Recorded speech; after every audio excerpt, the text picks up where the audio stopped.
Hi, this is Michelle, and welcome to Hidden Gems in the History of Music. Today I have with me my friend Christine Malik again, but this time we get to tell you about our project that I hinted at before. Hi Chris, how are you doing today? I'm doing great, thanks for welcoming me to your space. Very exciting. Yeah, I had a little hiatus there of the podcast for various reasons that I don't need to get into, but I'm back, and we're back, and we have some very exciting news for you. Right, Chris? We have been awarded a Canada Council grant to research the lives and music of two blind musicians, Maria von Paradis and Friedrich Dülon. And so we will be traveling to Europe together, so exciting, and visiting some of the places where they lived and performed. And Michelle, you'll be able to dig into some archival material that just is only available in Europe. Yes, absolutely. We're both looking forward to this in a big way. But we didn't want to really make the announcement until we found out if we got the grant or not. Although we would have done the work anyway, but it wouldn't have been quite as extensive or as, well... Traveling is expensive. Yeah. That's expensive. That's true. So let's just talk a little bit about Dülon. He's one of the two people that we're going to research and talk about and ultimately have a concert with their music. And you being a storyteller, you're going to have at least a couple stories about what if they met, even though I don't think they ever did. Yeah, so they were contemporaries. I think she was older than him. 9 years, yeah. 9 years older, but they were contemporaries. They knew some of the same people. They were both well-renowned musicians in their day. They were both living and working and performing in Western Europe. So it would be strange to me if they didn't meet. And my particular interest as a storyteller was, what was that like? What kind of people were they? And how would each of them have approached meeting one another, given what we can scratch out about their personalities, their life experience, their musical abilities?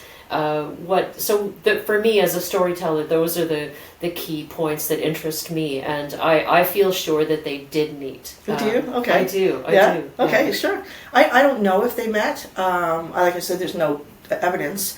They weren't always in the same place at the same time, but hey, maybe they did. They were in the same circles. They were for sure in the same circles. They knew some of the same people, absolutely, and for sure, absolutely. And they went traveling around Europe, sometimes at the same time. So, yeah, it's going to be very exciting. And we might find something out that they did meet. I don't know. Who knows? Because we're still at the beginning of this research, yes. Partly at the beginning of the research part. Yes. One thing we've done is Dülon wrote an autobiography, which is very unusual for somebody back then. And the fact that he was a blind flutist and composer is quite interesting, that he wrote a biography so we can hear about his music and what life was like for him and his personality. It's so interesting. We've read so far, we've got the first half of the translation, and I remember, Michelle, when you first started researching Dülon and presenting in small groups that I was a part of, one of the things you said that you often saw in letters about him or to him or reviews was his personality as a really friendly person. And that really stuck with me, because I kind of thought, was it common to remark on someone's personality in context like that? So that really stuck with me before we even started reading his autobiography. But oh my gosh, the autobiography is compelling reading. I approached it with a sort of like, oh, is this going to be like Charles Dickens kind of thing? And it's not. It's absolutely compelling for so many reasons. And like I said, we're only halfway through that. It's still in the process of translation. But to read the words of someone who was a traveling musician, and boy, was he a hard-working traveling musician, but also someone who was blind. And he doesn't shy away from talking about that, which I found really interesting.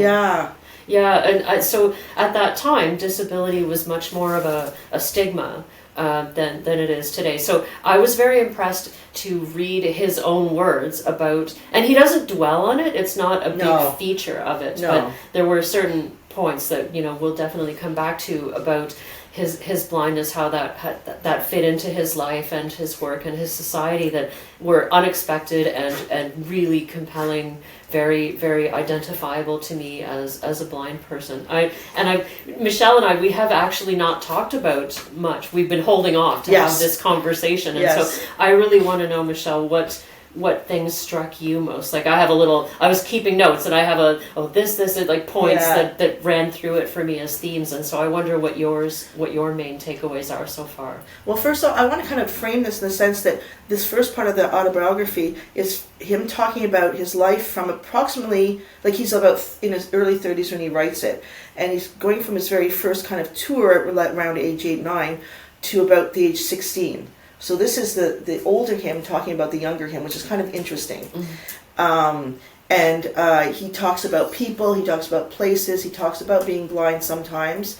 And I know from when other people have done some research on Dülon, there's a little bit of research out there. There's a really great paper written by John Rice about Dülon's first paper I read. And I noticed that they were more interested in his music, which makes sense because he's a musicologist.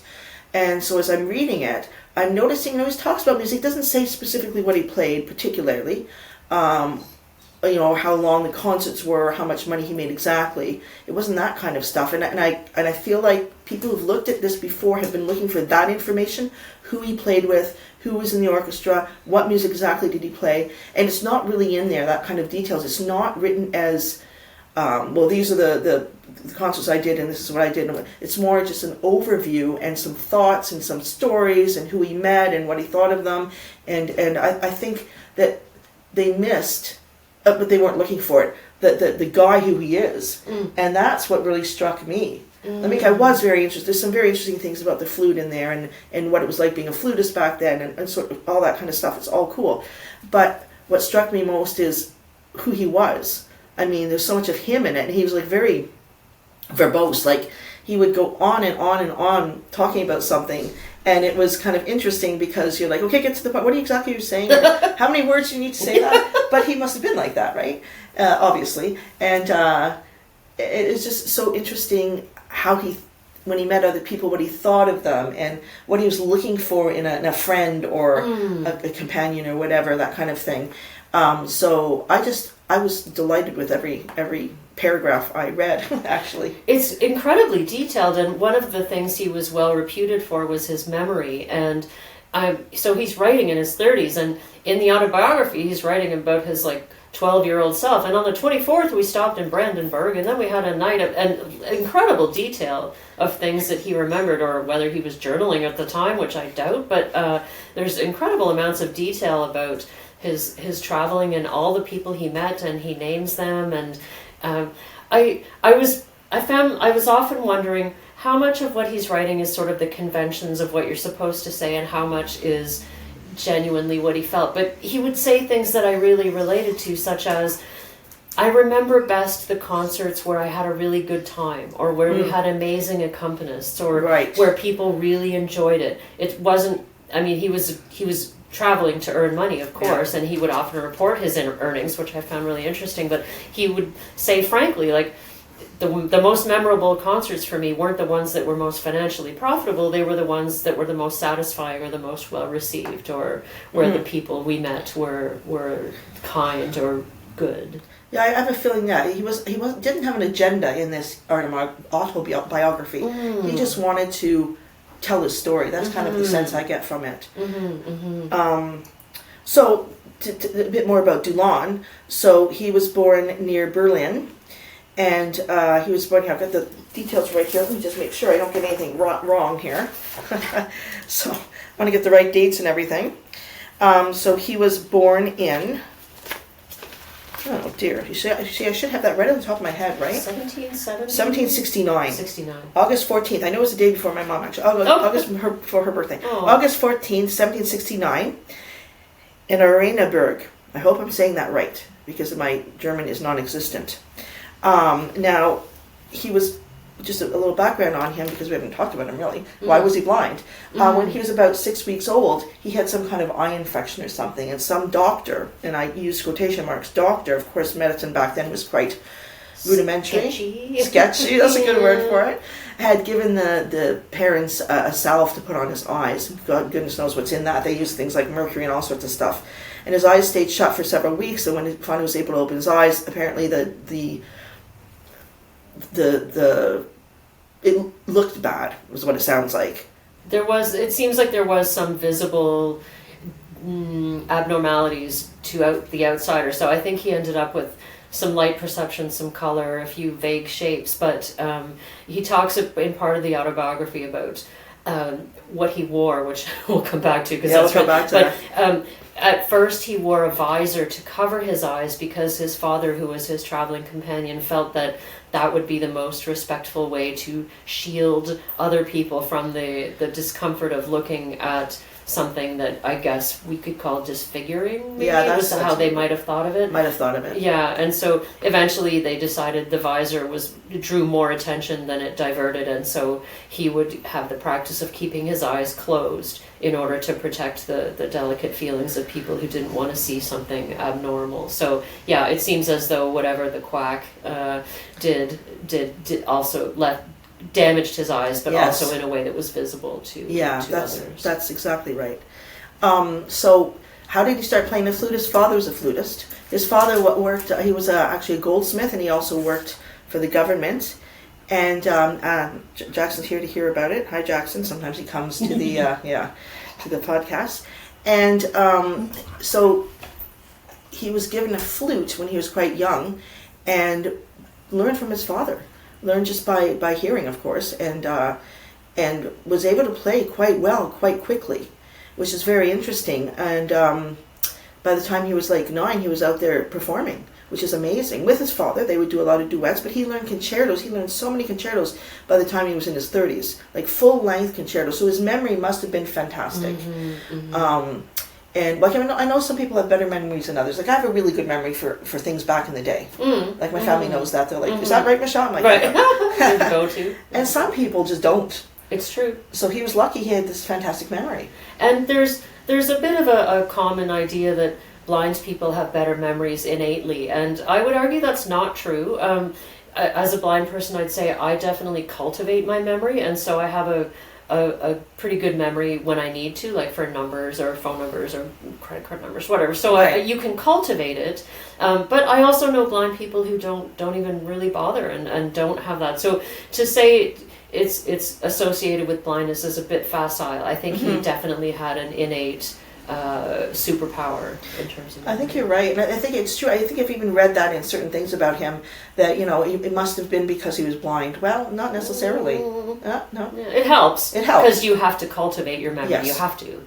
But yeah, I think he had way above and beyond. Yeah, I think so too. Because he remembered most of the names. Some of the people he met again, but there was a point there where he said, "Well, I can't remember all the names." Right. I was like, wow, you've done pretty well though, because he's got it on the 25th. We went to New Brandenburg, and on the 27th we arrived, and he remembered what they did there.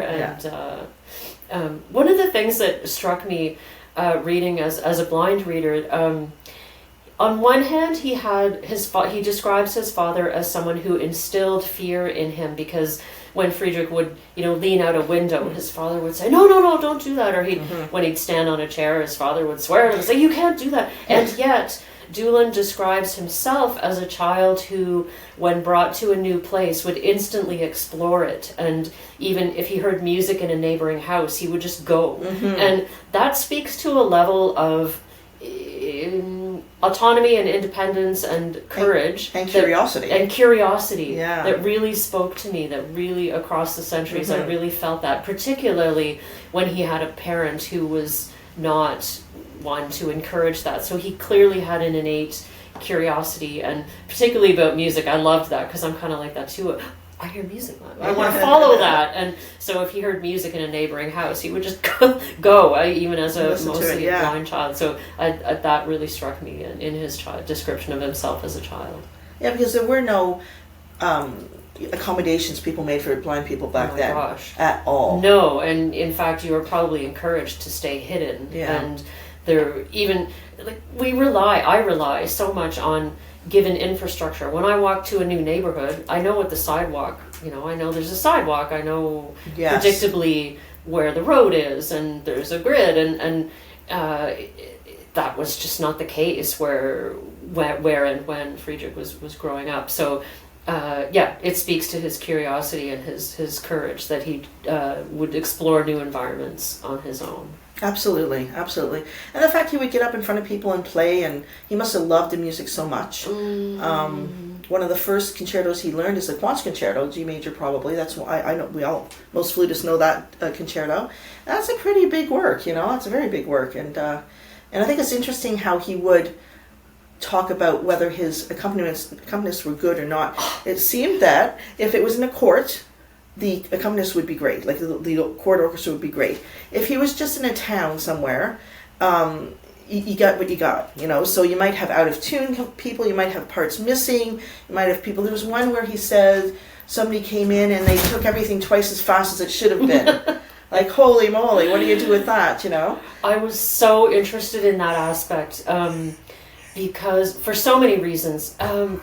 I think a lot about the prevalence of music in pre-recorded music societies, and so music used to be much more of a part of everyone's education, and that aspect was really interesting to me because it makes me think so much about pre-recorded music. What was the musical life of a city? And I think there was much more music literacy in the general population. So he talks about coming to a town where the people who are accompanying him, the flute, the violist or the violinist, they might have been a tailor in their day job. Or he talks about someone who was in the military but was such a great musician that he was a teacher, a music teacher. And he had a nice tolerance for this, where he would say, well, the tailor and the haberdasher, they weren't great violinists, but they were really nice people and very warm and welcoming, and so it was a great night. And it paints this beautiful, vibrant picture for me of a culture where music as not just as a passive listener, but music as something you participate in because you have whatever level of musical ability you have, and you've cultivated it because everyone isn't just watching Netflix or going to the mall. There's time to cultivate things in a way that we don't quite spend on them today. And so that was I'm glad that you noticed that too, because that was something I really was persistently interested in, is who was accompanying him and what were they doing during the day when they had a day job, and then they came and they were accompanying him at the local version of the performance space or the public square or the community center, and getting sort of a mixed bag of accompanists. But again, for Dülon, it often came down to how passionate were they, how interested were they nice people. No, it's interesting because today, like especially kids today, they have no concept of what that could be. Like we're so used to listening to CDs who have been, they've been edited and whatever else they do with it. I don't know what they do. It's a mystery, processing and all this stuff. So you get this perfect piece of music, and music is never perfect. If you ever go to a concert, even of a great, the TSO or whatever, you're going to hear a few little mistakes, and I actually like that because it makes it more human, right? Me too, absolutely. And sometimes you don't even notice the mistakes. Like most people wouldn't notice them unless you know the piece really well, right? Yeah. So I remember my daughter and I went to Tanglewood many years ago, and she plays cello, and we were listening to Dvorak's cello concerto, and the French horns, and she had played French horn in like middle school, and in grade whatever it was 8, 6, 7, 8. Yeah. Anyway, and the French horns made a boo boo, and we both looked at each other like we both heard it, right? It was just a little tiny boo boo, and no big deal, right? But I mean, what I'm trying to say is even now, music being played in the moment is not perfect, and you don't want it to be perfect. Yeah. CDs, unfortunately, are pretty perfect because they can do that. They can jig and tweak and do all these things. Yeah. And then you can take like 16,000 takes and all. It'd take hours to get like 5 minutes music if you wanted to, whatever. But back then, they had no kind of bar line like that. Like, because they've always heard it either pretty poorly played to pretty darn well played. And everything was okay. That whole... The whole range. And I just can't overemphasize the difference that I imagine in a world where if there was not a musician in front of you, you were not going to hear music. It's something Right. it's like we all grew up with recorded music and music at a swipe, at a touch, at a tap, and I love that, and I appreciate it every single day. But I also really think a lot about this, that back in their time, unless you were a musician or in front of a musician, there was no music in your life. And so I think that gave an extra value to music that was in front of you. Yeah, and he would talk about the town as being kind of open to music, open to new music, or only about old music, meaning Baroque and classical really is what he's talking there. And whether they like the music, whether they're like interested in putting on performances or if they're really not into it. So different towns had different feels. And he would also talk about different times of years. And he did he contradicted himself at some point in that, but his idea was that the winter was better for concerts and the summer was less so, unless you were in a town that was a spa town. So people used to go to spa towns to get away from the city or whatever, the grime of the city or whatever. And those were better venue towns than other towns. So it's I really related to that actually, because as a busker, summer is pretty slow, and you know, in the fall and especially in the winter, especially around the holidays, people are more generous. There's more people around, so I completely agreed with him there, and he was pretty strategic. Like, he had a very strong opinion. He said, if you're really popular in a town, don't go there for a while. Yes, that was interesting. You don't oversaturate the market. Exactly. And so he had a well-cultivated sense of how to be a successful, as much as, you know, he valued the friendship and the quality and the camaraderie, he also knew how to be a businessman and go, we're too popular in Brandenburg, let's not go back there for 6 months or something, so they'll be hungry for us. Yeah, it was quite interesting. It was interesting when you said that. Let's just listen to something, because we've been talking all the time. I did a recording. It's not a great recording, okay, so it's just on my iPad, but this is a recording of the beginning of his flute concerto. So let's just listen to that for a second.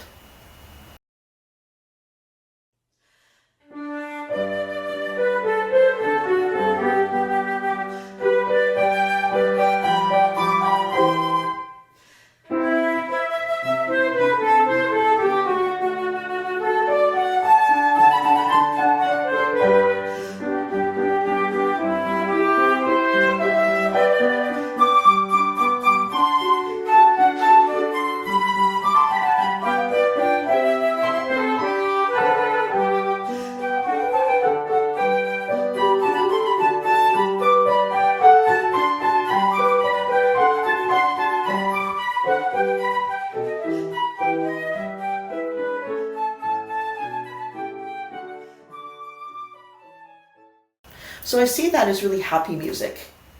Bum, bum. It starts with this nice octave. I did not just sing an octave. It starts with this nice octave, and it's all very diatonic, meaning, you know, it's not chromatic. There's not lots of notes that don't fit into the scale. So it's pleasant on the ear. Not that chromatic music is not pleasant on the ear, but this particular is very diatonic music in the beginning. And this is the first kind of exposition of the theme of it.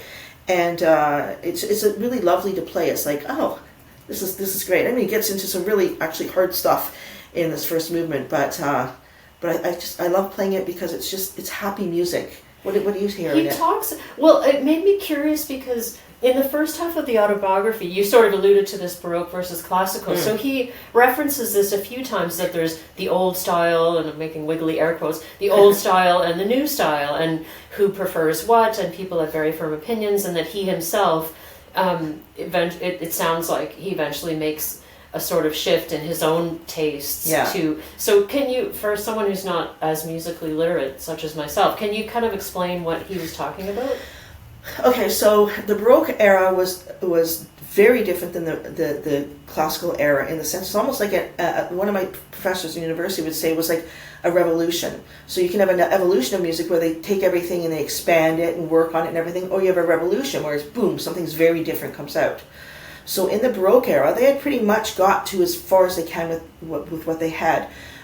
They didn't use dynamics the same way they started to in the classical era. Their dynamics were more terse. So you'd have like soft, medium, loud, and often that would be because you added more instruments, because the instruments at the time weren't able to do the dynamics that classical instruments could. I mean, there wasn't a date where it changed. It was all very gradual. For example, they used the harpsichord in the Baroque, which is a lovely instrument, but it has no dynamic capability. Right. Where you go to the piano in the classical era, and you can get louder and you can get softer, depending how much weight you put behind, because it's banging the string instead of plucking the string, right?